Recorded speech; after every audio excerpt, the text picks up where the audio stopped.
Welcome to Practically Political. It's great to have you back. I'm Dave Spencer.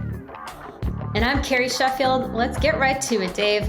So I got to ask you, I interviewed the governor of Alaska, Congressman Steve Scalise, and I also spoke to the Utah Energy Development Officer, and all of them said that Joe Biden is talking out of two sides of his mouth when it comes to renewables and critical minerals. So all those states are rich in critical minerals, and they say that Joe Biden does not care about U.S. producers being able to drill underground and get these critical minerals that are used, lithium batteries and all the clean energy projects. What say you? Do you think Biden actually cares about this as far as helping domestic producers? Well, there's two issues here. There's energy and there's minerals.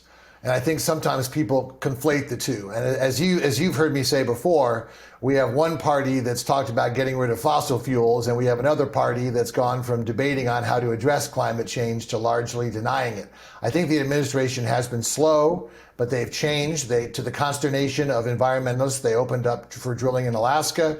They also just made an investment in America's really primary mineral company, MP Minerals. So they've been slow out of the gate, but they're finally getting it. And they realize if they want to bring manufacturing home, as is one of Biden's big things, and have our own supply chain, they're going to have to do that. So I think that they've been slow off the gate, but they're getting better.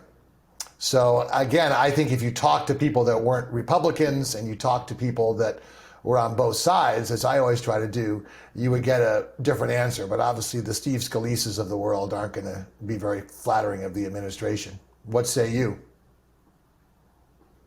Well, they talked about Willow. So you mentioned this new program that was approved. They said that it's tiny, it's a drop in the bucket.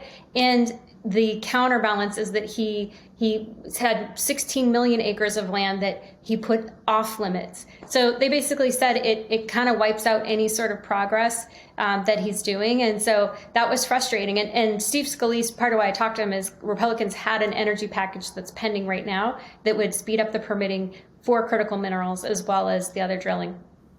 Well, I also want to say one thing, too, that there's been a little misleading, as you always hear about, the administration won't issue new oil leases. There are so many oil leases that have been issued that aren't being used right now.